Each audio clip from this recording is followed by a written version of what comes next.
Welcome to NSN news. నేను మీ PR. Chhattisgarh Yadadri విద్యుత్ కొనుగోలు థర్మల్ ప్లాంట్లో జరిగిన అవకతవకలపై విచారించేందుకు ఏర్పాటు చేసిన జస్టిస్ నరసింహారెడ్డి కమిషన్పై మాజీ సీఎం కేసీఆర్ రిట్ పిటిషన్ దాఖలు చేశారు. కేసీఆర్ దాఖలు చేసిన రిట్ పిటిషన్పై విచారించిన హైకోర్టు ధర్మాసనం ప్రభుత్వ వాదనతో ఏకీభవించి పిటిషన్ను డిస్మిస్ చేస్తూ తీర్పు ఇచ్చింది.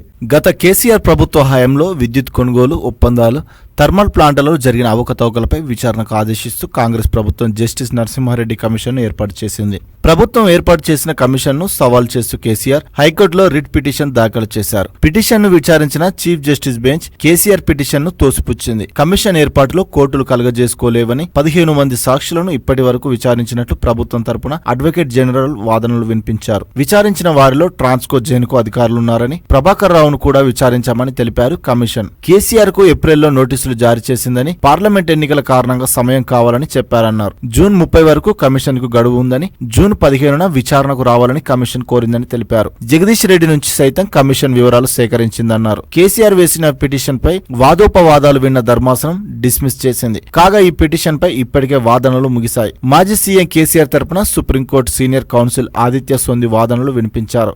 ప్రస్తుత విచారణ అంతా పొలిటికల్ ఎజెండాతోనే జరుగుతుందని, కమిషన్ తీరు అలాగే ఉందంటూ ఆక్షేపించారు. ప్రెస్ మీట్లో జస్టిస్ నరసింహారెడ్డి వ్యాఖ్యలు ఏకపక్షంగా ఉన్నాయంటూ కోర్టు దృష్టికి తెచ్చారు కేసీఆర్ తరపు న్యాయవాది. జస్టిస్ నరసింహారెడ్డి కమిషన్ ఎక్కడ పక్షపాత ధోరణితో వ్యవహరించలేదని, కేసీఆర్ పిటిషన్కు విచారణ అర్హత లేదని ఏజీ వాదించారు. నిబంధనల ప్రకారమే కమిషన్ కేసీఆర్కు నోటీసులు పంపిందన్నారు. అటు కమిషన్ విచారణ జరిపితే తప్పేముందని న్యాయస్థానం వ్యాఖ్యానించింది. కమిషన్ రిపోర్టు వస్తే అసెంబ్లీలో చర్చించవచ్చు కదా అని అభిప్రాయపడింది. ఇరుపక్షాల వాదనలు విన్నాక కేసు మెరిట్స్ లోకి పోకుండా పిటిషన్ విచారణ అర్హతపై తీర్పును రిజర్వ్ చేసి హైకోర్టు ఇవాళ తీర్పునిచ్చింది.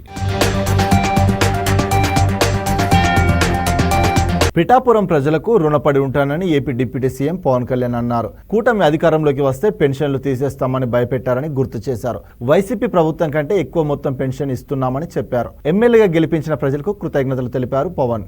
కాకినాడ జిల్లా గొల్లప్రోలులో పింఛన్ల పంపిణీ కార్యక్రమానికి పవన్ హాజరై మాట్లాడారు. మంత్రిగా కీలక శాఖల బాధ్యతలు తీసుకున్నారన్నారు. ఎక్కువ మాటలు చెప్పనని, ఎక్కువ పని చేస్తానని తెలిపారు. పేద ప్రజలకు సంక్షేమ పథకాలు ముఖ్యమని, సంక్షేమంతో పాటు అభివృద్ధి చేయాలన్నారు. వైసీపీ ప్రభుత్వం పంచాయతీరాజ్ నిధులు దారి మళ్లించిందని విమర్శించారు డిప్యూటీ సీఎం. మాజీ సీఎం జగన్ 600 కోట్లతో రుషికొండలో ప్యాలెస్ కట్టారని విమర్శించారు. అదే 600 కోట్లతో ఒక జిల్లా పూర్తి అభివృద్ధి జరిగేదని తెలిపారు. ప్రతి శాఖలో పారదర్శకత, జవాబుదారీతనం తీసుకొస్తానన్నారు. తప్పు చేస్తే తనను కూడా ప్రశ్నించండి అని ప్రజలకు పిలుపునిచ్చారాయన.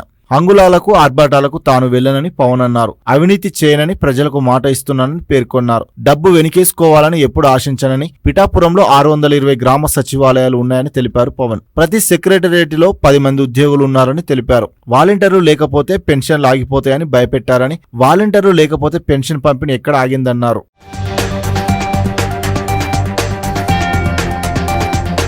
బ్రిటిష్ హయాంలోని పురాతన చట్టాలకు స్వాస్తి పలుకుతూ వాటి స్థానంలో కేంద్ర ప్రభుత్వం తీసుకొచ్చిన నూతన నేర న్యాయ చట్టాలు దేశవ్యాప్తంగా అమల్లోకి వచ్చాయి. Indian code of criminal procedure, Indian evidence యాక్టుల స్థానంలో భారతీయ న్యాయం సంహిత, భారతీయ నాగరిక సురక్షా సంహిత, భారతీయ సాక్ష్య అధినియం చట్టాలను తీసుకువచ్చారు. నూతన నేర న్యాయ చట్టాల అమలు సందర్భంగా ఢిల్లీలో కేంద్ర హోంశాఖ మంత్రి అమిత్ షా మాట్లాడారు. స్వతంత్రం సిద్ధించిన 77 ఏళ్ల తర్వాత మన నేర న్యాయ వ్యవస్థ పూర్తిగా స్వదేశీగా మారిందని, ఈ సందర్భంగా దేశ ప్రజలకు శుభాకాంక్షలు తెలియజేస్తున్నారు.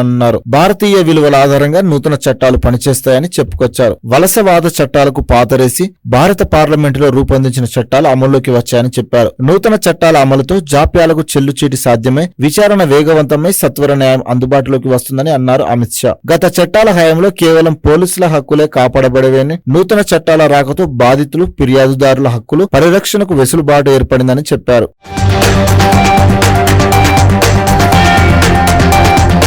నూతన చట్టాల కింద తొలి కేసు నమోదైంది. అది కూడా దేశ రాజధానిలోనే కావడం గమనార్హం.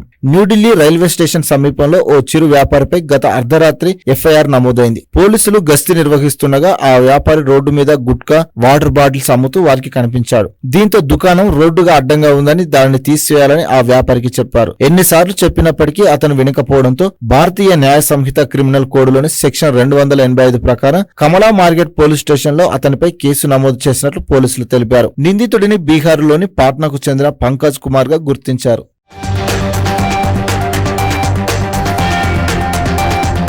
హైదరాబాద్ విజయవాడ జాతీయ రహదారి పేరు చెప్పగానే అందరికీ గుర్తుకు వచ్చేది జిఎంఆర్ సంస్థ. అయితే ఈ హైవేపై ఉన్న టోల్ ప్లాజాల నిర్వహణ నుండి జిఎంఆర్ సంస్థ వైదొలిగింది. ఇవాల్టి నుంచి national highway authority of India toll ఛార్జీలు వసూలు చేస్తుంది. జాతీయ రహదారులపై టోల్ ఛార్జీలు వసూలు చేస్తున్న జిఎంఆర్ సంస్థ టోల్ ప్లాజాల నిర్వహణ నుండి తాజాగా తప్పుకుంది. జిఎంఆర్ తప్పుకోవడంతో ఇవాల్టి నుంచి national highway authority of India toll ఛార్జీలు వసూలు చేయనుంది. ఉమ్మడి రాష్ట్రంలో 45వ నెంబర్ జాతీయ రహదారిగా పేరున్న హైదరాబాద్ విజయవాడ జాతీయ రహదారి యాక్సిడెంట్లకు కేర్ ఆఫ్ అడ్రస్ గా ఉండేది. 2 లైన్లుగా ఉన్న ఈ హైవేను 1.740 కోట్లతో బీఓటీ పద్ధతిన జిఎంఆర్ సంస్థ 4 లైన్లుగా విస్తరించింది. విస్తరణ సమయంలోనే 6 లైన్లకు సరిపడ భూసేకరణ జరిపారు. యాదాద్రి జిల్లా చౌటుప్పల్ మండలం దండు మల్కాపురం నుంచి ఏపీలోని నందిగామ వరకు 181 కిలోమీటర్ల పొడవున రహదారిని 4 లైన్లుగా విస్తరించింది. 2012లో తెలంగాణలో పంతంగి, కోర్లపహాడ్, ఏపీలో చిల్లుకల్లు వద్ద టోల్ ప్లాజాలతో టోల్ వసూలు చేస్తుంది. జిఎంఆర్ టోల్ వసూలుకు 2025 జూన్ వరకు గడువు ఉంది. అయితే 2024 వరకు NH65 ను 6 లైన్లుగా విస్తరించేలా ఆ సంస్థతో ఒప్పందం కుదిరింది. తెలుగు రాష్ట్రాల విభజనతో తమకు తీవ్ర నష్టం వాటిల్లుతోందని, ఈ నేపథ్యంలో హైవేను 6 లైన్లుగా విస్తరించడం కష్టమని జిఎంఆర్ కోర్టును ఆశ్రయించింది. రాష్ట్ర విభజనతో ఇసుక లారీలు రాకపోకలు తగ్గిపోయాయని, దీంతో రోజుకు 20 లక్షల చొప్పున నెలకు 6 కోట్ల వరకు నష్టం వాటిల్లుతుందని జిఎంఆర్ సంస్థ వాదించింది. ఈ నేపథ్యంలో గడువు కన్నా ముందే టోల్ వసూలు బాధ్యత నుంచి జిఎంఆర్ వైదొలిగింది. ఇందుకు గాను ఆ సంస్థకు జిఎంఆర్ నష్టపరిహారం కింద NHEI చెల్లించనుంది. హైదరాబాద్ విజయవాడ జాతీయ రహదారిని 6 లైన్లుగా విస్తరణ పనులు చేపట్టే సంస్థను ఖరారు అయ్యే వరకు టోల్ వసూలు చేయాలని NHEI నిర్ణయించింది. ఇందుకు 3 నెలల పాటు తాత్కాలిక ప్రతిపాదికన టోల్ వసూలుకు 2 ఏజెన్సీలను NHEI ఎంపిక చేసింది. తెలంగాణలోని పంతంగి, కోర్లపహాడ్లలో టోల్ వసూలు బాధ్యతను స్కైలాబ్ ఇన్ఫ్రా, ఏపీలోని చిల్లుకల్లతో కోరాల్ ఇన్ఫ్రా సంస్థలకు ఎంపిక చేసింది. NHEI ఆధ్వర్యంలో ఈ ఏజెన్సీలు నేటి నుంచి టోల్ ఛార్జీలను వసూలు చేస్తున్నాయి. 10 ఏళ్ల అధికారంలో ఉన్న బీఆర్ఎస్ ప్రభుత్వం రాష్ట్రంలోని నిరుద్యోగుల జీవితాలతో చెలగాటమాడిందని ఎమ్మెల్సీ వెంకట్ బల్మూరి అన్నారు. అందరికీ ఉద్యోగాలు రావు, హమాలి పనులు చేసుకోవాలని మాజీ మంత్రి నిరంజన్ రెడ్డి మీడియా సాక్షిగా వ్యాఖ్యలు చేయడం జనం మర్చిపోలేదని చెప్పారు. నిరుద్యోగుల గురించి ఆలోచించే ఏకైక పార్టీ కాంగ్రెస్ అన్నారు. హైదరాబాద్ లోని గాంధీ భవన్ లో ఎమ్మెల్సీ బల్మూరి మీడియాతో మాట్లాడారు. నిరుద్యోగుల పక్షాన మోతిలాల్ నాయక్ అమరణ దీక్ష చేస్తున్నాడని తెలిపారు. ఆ సోదరుడి ఆవేదన తెలుసుకుని సీఎం రేవంత్ రెడ్డికి సమాచారం ఇచ్చేందుకు గాంధీ ఆసుపత్రికి వెళ్లినట్టుగా తెలిపారు. ఆనాడు రాష్ట్రంలో బోడ సునీల్, ప్రవళిక ఆత్మహత్యకు పాల్పడినా మాట్లాడని బీఆర్ఎస్ నాయకులు నేడు అవాకులు చెవాకులు పెడుతున్నారని మండిపడ్డారు. అదేవిధంగా నిరుద్యోగుల సమస్యలపై ఆందోళన చేయడానికి ధర్నా చౌక్ వద్దకు వెళ్లకుండా అడ్డుకుంది బీఆర్ఎస్ ప్రభుత్వం కాదా అని ప్రశ్నించారు. హరీష్ రావు ఏదైనా మాట్లాడాలనుకుంటే ప్రవళిక మరణంపై క్షమాపణ చెప్పి మాట్లాడాలని డిమాండ్ చేశారు. బీఆర్ఎస్ హయాంలో మొత్తం 10 పేపర్లు లీక్ అయ్యాయని ఆరోపించారు.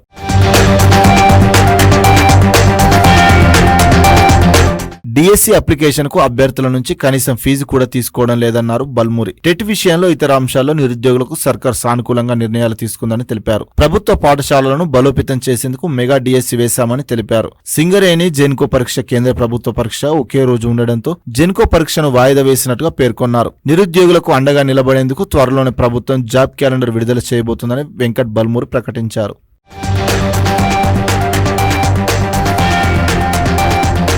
సీఎం రేవంత్ రెడ్డి రాజకీయాలు మాని పని మీద దృష్టి పెట్టాలని బీఆర్ఎస్ సీనియర్ నాయకుడు మాజీ మంత్రి పొన్నాల లక్ష్మయ్య హితవు పలికారు. ఎన్నికల వరకు రాజకీయాలు చేయాలని, ఎన్నికలు అయ్యాక కూడా రాజకీయాలు, ఆరోపణలు సిగ్గుచేటన్నారు పొన్నాల లక్ష్మయ్య.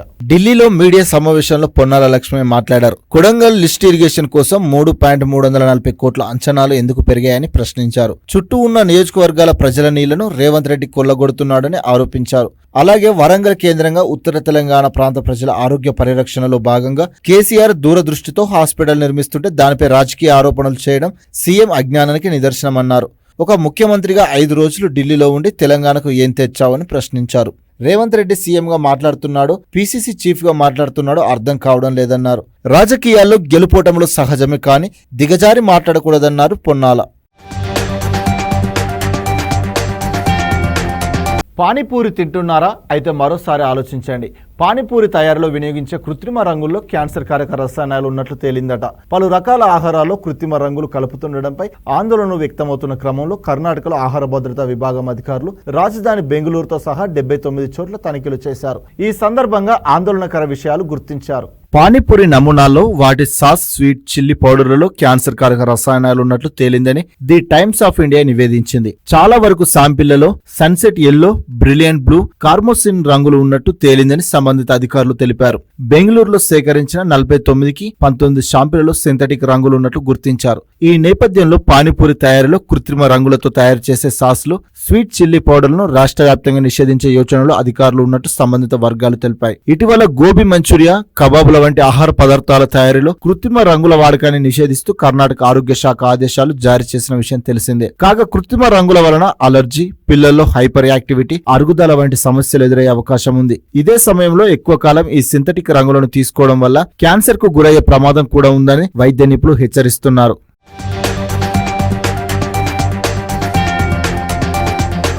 గవర్నర్ సిపి రాధాకృష్ణన్ ని తెలంగాణ సీఎం రేవంత్ రెడ్డి కలిశారు. ఏపీతో ఉమ్మడి సమస్యలపై గవర్నర్, సీఎం రేవంత్ చర్చించారు. ఈ నెల జూన్ 2తో ఏపీకి హైదరాబాద్ పై ఉమ్మడి రాజధాని హక్కులు ముగుస్తాయి. 10 ఏళ్లుగా ఇంకా పెండింగ్ లో ఏపీతో ఉమ్మడి ఆస్తులు, అప్పుల వ్యవహారం నడుస్తుంది. మొన్న ఏపీ సీఎం చంద్రబాబును గవర్నర్ సిపి రాధాకృష్ణన్ కలిసిన విషయం తెలిసిందే. ప్రభుత్వం రూపొందించనున్న బిల్లులపై రేవంత్ గవర్నర్ తో చర్చించారు. సీఎం రేవంత్ ఢిల్లీ టూర్, విభజన హామీలు, కేబినెట్ విస్తరణ గురించి చర్చించినట్లు తెలిసింది.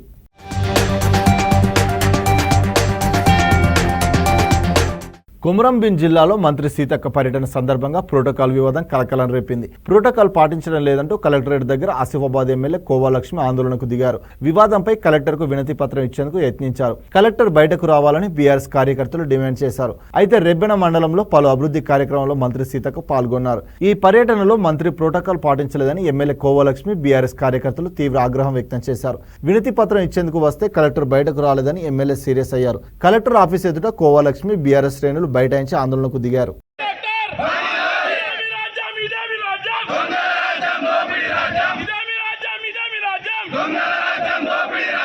అభివృద్ధి చేయి, మేము సహకరిస్తాం, కానీ ఇక్కడ వ్యతిరేకంగా చేస్తూ మా మీద పెత్తనాలు చెల్లిస్తామంటే మాత్రం ఊరుకునేది లేదు. ఇక్కడ ఎవరైతే విశ్వప్రసాద్ అనేటోడు ఎవడండి? విశ్వప్రసాద్ ఎవడండి? నిన్న మా కార్యకర్తలు లంజా కొడుకు అని తిట్టిండు. ఎవడు వాడు? లంజా కొడుకు వాడు విశ్వప్రసాద్ గాడు. ఆ లంజా కొడుకు మేమంటాం, రారా లంజా కొడుక, మేము నిత్య సమాధానం చెప్తాం. ఎవరు వాళ్ళు చెప్పండి? వాడు లంజా కొడుకు అని మా కార్యకర్తలు అంటాడా? నేను ఇవ్వాలంటున్నా లంజా కొడుక విశ్వప్రసాద్ గారు రా ప్రజల పడి తెలుసుకుందాం. కానీ మళ్ళీ ఒక్కసారి మేము చెప్తున్నాం, నువ్వు అధికార పరంగా ప్రోగ్రామ్స్ పెట్టినావంటే మాత్రం నీ సంగతి చూస్తామని ఈ సందర్భంగా తెలియజేస్తున్నాం.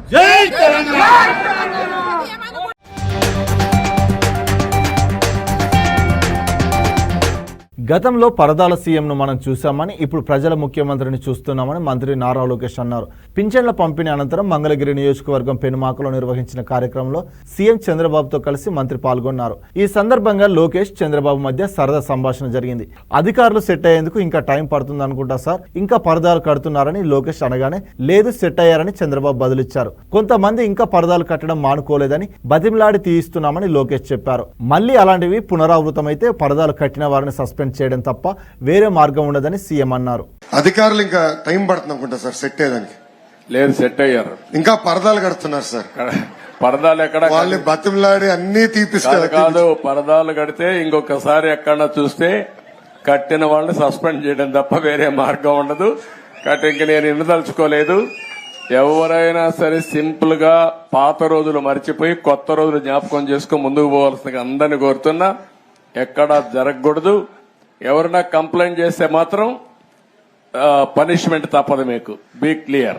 అంటే 5 సంవత్సరాలు అలవాటు కదా సార్, కొంచెం టైం పడుతుంది సార్. మీకు కూడా అందరికి అలవాటు కావాలి, వాళ్ళకే కాదు. కొత్త శకానికి, కొత్త కల్చర్ కి అందరూ అలవాటు కావాల్సిందే. ఇంకా టైం ఉండదు. ఏది కూడా రివర్స్ గేర్ నుంచి రివర్స్ పోయే బండిని పాజిటివ్ గా నడిపిస్తున్నాం. ఇంకా స్పీడ్ పెంచడం తప్ప ఎనిక్కిపోయే సమస్య ఎవరికి ఉండకూడదు.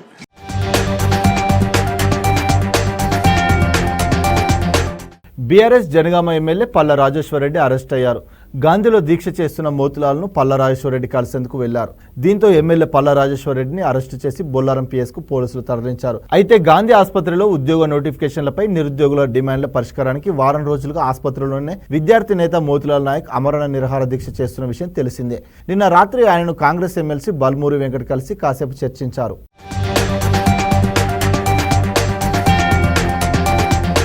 ఏపీలో ఎన్టీఆర్ భరోసా పింఛన్ల పంపిణీ ప్రారంభమైంది. కూటమి ప్రభుత్వం ఎన్నికల మేనిఫెస్టోలో ఇచ్చిన హామీ మేరకు 7,000 రూపాయల పింఛన్ల మొత్తాన్ని అభ్యర్థులకు అందిస్తుంది. మంగళగిరి నియోజకవర్గం పెనుమాక ఎస్టీ కాలనీలో సీఎం చంద్రబాబు పింఛన్లను పంపిణీ ప్రారంభించారు. మంత్రి లోకేష్ ఇతర అధికారులతో కలిసి గ్రామానికి చేరుకున్న సీఎం పూరి గుడిసెలో ఉన్న లబ్ధిదారు రాములు ఇంట్లోని 3 లబ్ధిదారులకు స్వయంగా పింఛన్లు అందజేశారు. కుటుంబ సభ్యులతో మాట్లాడారు. త్వరలో ఇల్లు నిర్మించి అందజేస్తామని సీఎం వారికి హామీనిచ్చారు. అనంతరం వారిచ్చిన టీ తాగారు. రాములు కుటుంబీకులతో మాట్లాడి యోగక్షేమాలు అడిగి తెలుసుకున్నారు.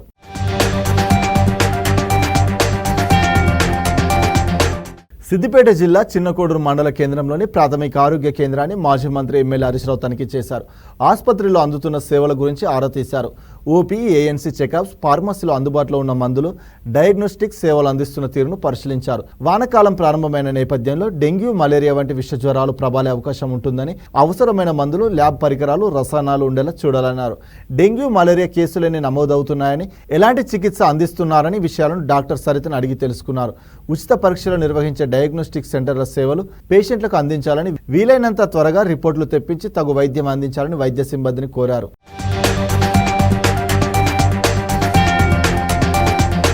ఇండియా కూటమి నేతలను ఈడీ, సిబిఐ వేధిస్తున్నాయని రాహుల్ గాంధీ ఆవేదన వ్యక్తం చేశారు. రాష్ట్రపతి ప్రసంగానికి ధన్యవాద తీర్మానంపై పార్లమెంట్లో రాహుల్ గాంధీ మాట్లాడారు. తప్పుడు కేసులు పెట్టి విపక్ష నేతలను జైల్లో వేస్తున్నారని రాహుల్ మండిపడ్డారు. రాజ్యాంగాన్ని రక్షించేందుకు తాము పోరాడుతున్నామన్నారు. తాము ప్రతిపక్షంలో ఉన్నామనే విషయం తమకు తెలుసని, ప్రతిపక్షంలో ఉన్నందుకు తాము గర్వపడుతున్నామని చెప్పారు రాహుల్. తనను కూడా విచారణ పేరుతో ఈడీ వేధించిందని, కేంద్రం ఆదేశాలతోనే తనను టార్గెట్ చేశారని రాహుల్ మండిపడ్డారు. శివుడి ఫోటోను రాజ్యాంగాన్ని చూపిస్తే తప్పవుతుందని ప్రశ్నించారు. శివుడు నుంచి తాను ప్రేరణ పొందానని తెలిపారు. తన ఎంపీ పదవిని, ఇంటిని కూడా లాక్కున్నారని కేంద్రంపై రాహుల్ నిప్పులు చెరిగారు. చాలా మంది ఒక చిహ్నాన్ని వ్యతిరేకిస్తారని, ఆ చిహ్నమే అభయముద్ర, అదే కాంగ్రెస్ పార్టీ గుర్తన్నారు రాహుల్.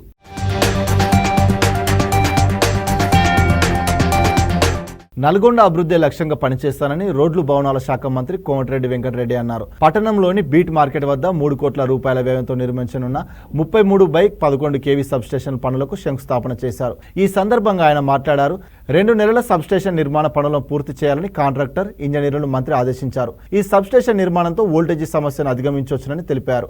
నాణ్యమైన కేబుల్తో పాటు ఫెన్సింగ్ వేయాలని, 24 గంటల సెక్యూరిటీ గార్డును ఏర్పాటు చేయాలన్నారు. నల్గొండ పట్టణంలో తాగునీటి సమస్యను అధిగమించేందుకు 10 MD వాటర్ ట్యాంక్ నిర్మాణానికి 30 కోట్లు మంజూరు చేసినట్లు పేర్కొన్నారు. ప్రభుత్వ ఆస్తులను కాపాడాలని అధికారులను ఆదేశించారు.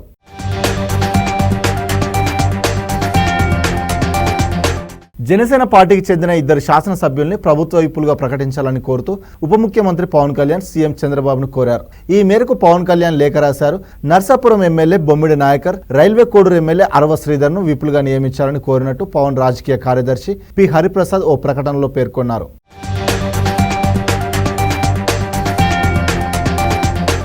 ఏపీ ముఖ్యమంత్రి చంద్రబాబు జూలై 4న ఢిల్లీకి వెళ్లనున్నారు. సీఎంగా బాధ్యతలు చేపట్టిన తర్వాత తొలిసారి ఆయన హాస్తిన పర్యటనకు వెళ్లనున్నారు. కేంద్ర మంత్రి నిర్మలా సీతారామన్ సహా పలువురు నేతలతో ఆయన భేటీ ఉన్నట్లు సమాచారం. పలు సమస్యలపై చర్చించే అవకాశాలు ఉన్నాయి.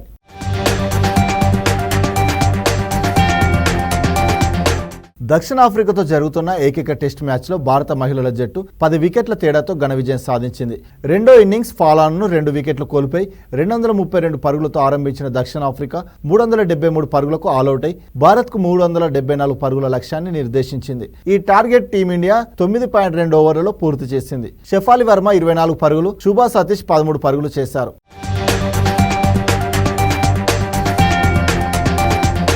సీఎం రేవంత్ రెడ్డికి మాజీ మంత్రి బీఆర్ఎస్ వర్కింగ్ ప్రెసిడెంట్ కేటీఆర్ సవాల్ విసిరారు. రేవంత్, నువ్వు మొగోడివైతే నీకు దమ్ముంటే బీఆర్ఎస్ నుంచి తీసుకున్న 6 ఎమ్మెల్యేలతో రాజీనామా చేయించి ఉప ఎన్నికలకు రా అని ఛాలెంజ్ చేశారు. ఓట్లతోనే ఆ 6 ఎమ్మెల్యేలను కొట్టి శాశ్వతంగా రాజకీయ సమాధి చేసే బాధ్యత తెలంగాణ సమాజం తీసుకుంటుందని కేటీఆర్ అన్నారు. జగిత్యాలలో బీఆర్ఎస్ పార్టీ కార్యకర్తల విస్తృత స్థాయి సమావేశం జరిగింది. ఈ సమావేశానికి హాజరైన కేటీఆర్ మాట్లాడారు. పార్టీ మారిన ఎమ్మెల్యే సంజయ్ పై తీవ్ర విమర్శలు చేశారు. ఎమ్మెల్యే సంజయ్ బీఆర్ఎస్ నుంచి వెళ్లిపోవడంతో జగిత్యాలకు పట్టిన శని వదిలిపోయిందన్నారు. కార్యకర్తలు కష్టపడి సంజయ్ ని గెలిపిస్తే ఎంగిలి మెతుకులకు ఆశపడి కాంగ్రెస్ పార్టీలోకి పోయారని ధ్వజమెత్తారు. సంజయ్ వ్యక్తిగత పనుల కోసమే పార్టీ మారారని విమర్శించారు. కాగా ఇటీవల Jagtial MLA doctor Sanjay BRS పార్టీకి గుడ్ బై చెప్పి సీఎం రేవంత్ సమక్షంలో కాంగ్రెస్ లో చేరిన విషయం తెలిసిందే.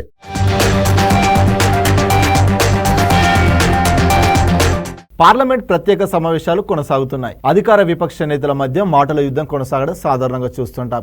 ఈ క్రమంలో రాజ్యసభలో ఆసక్తికర పరిణామం చోటు చేసుకుంది. రాజ్యసభ చైర్మన్ జగదీప్ ధన్కర్, కాంగ్రెస్ అధ్యక్షుడు మల్లికార్జున ఖర్గేల మధ్య వాడివేడ సంభాషణ జరిగిన 2 రోజులకే వారి మధ్య చోటు చేసుకున్న సరదా సంభాషణతో సభలో నవ్వులు విరిశాయి. రాష్ట్రపతి ప్రసంగానికి ధన్యవాద తీర్మానంపై ప్రసంగించేందుకు విపక్ష నేత మల్లికార్జున ఖర్గే లేచి నిలబడ్డారు. ఈ సందర్భంగా ఆయన మాట్లాడుతూ తనకు మోకాళ్ల నొప్పుల కారణంగా ఎక్కువసేపు నిలబడి ఉండలేకపోతున్నానని, చైర్మన్ అనుమతిస్తే కూర్చొని మాట్లాడతానని విజ్ఞప్తి చేశారు. దీనిపై ధన్కర్ స్పందిస్తూ సభలో ప్రసంగించేటప్పుడు మీరు సౌకర్యవంతంగా ఉండేలా చూసుకోండని చెప్పారు.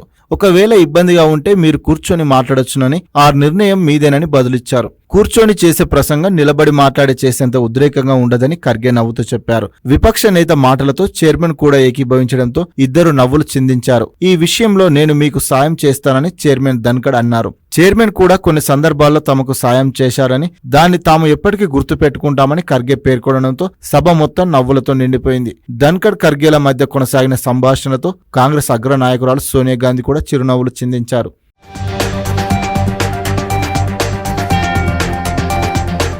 ఆర్ఎస్ఎస్ సిద్ధాంతంపై ఖర్గే తీవ్ర వ్యాఖ్యలు చేయడంతో ఒక్కసారిగా సభలో వాతావరణం వేడెక్కింది. ఆర్ఎస్ఎస్ సిద్ధాంతం దేశానికి ప్రమాదకరమని ఆరోపించారు. యూనివర్సిటీలు, ఎన్సీఆర్టీతో పాటు ఇతర విద్యా సంస్థల వైస్ ఛాన్సలర్లు, ప్రొఫెసర్ల నియామకాలపై ఆర్ఎస్ఎస్ ప్రమేయం ఉంటుందన్నారు. ఖర్గే వ్యాఖ్యలపై చైర్మన్ జగదీప్ ధన్కర్ మండిపడ్డారు. ఈ సంస్థ దేశ అభివృద్ధికి కృషి చేస్తుందన్నారు. దేశ ప్రగతి కోసం శ్రమిస్తున్న ఎంతో మంది గొప్పవారు దీనిలో ఉన్నారని, అలాంటి వారు ఆర్ఎస్ఎస్ లో భాగమవడం నేరమా అని ప్రశ్నించారు.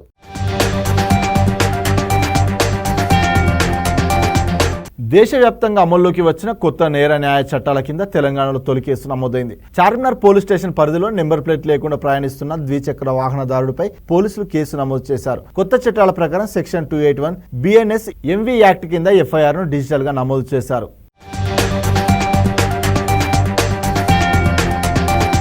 T20 వరల్డ్ కప్ 2024 విజయానంతరం భారత క్రికెట్ బృందం బార్బాడోస్లోనే ఇరుక్కుపోయింది. అట్లాంటిక్లో ఉద్భవించిన బెరిల్ హరికేన్ కారణంగా విమాన సర్వీసులు రద్దు కావడంతో టీమిండియా అక్కడే ఉండిపోయింది. తుఫాన్ ప్రభావం తగ్గి విమాన సర్వీసులు పునరుద్ధరించబడితే రేపటికల్లా ఆటగాళ్లు ఢిల్లీలో ల్యాండ్ కానున్నారు. భారత బృందం హిల్డన్లోనే బస చేస్తుంది. షెడ్యూల్ ప్రకారం క్రికెట్ సభ్యులు ఇవాళ భారత్లో ల్యాండ్ కావాల్సి ఉంది. భారత్ రూట్ మ్యాప్ బార్బోడస్ నుంచి న్యూయార్క్ నుంచి దుబాయ్కు, అక్కడ నుంచి ఢిల్లీకి చేరుకునేలా ఉంది. అయితే హరికేన్ టీమిండియా రిటర్న్స్ ప్లాన్ ను దెబ్బతీసింది. ఇంతటితో ఈ వార్తలు సమాప్తం. మరిన్ని వార్తలతో మళ్ళీ కలుద్దాం. అంతవరకు చూస్తూనే ఉండండి మన NSN న్యూస్.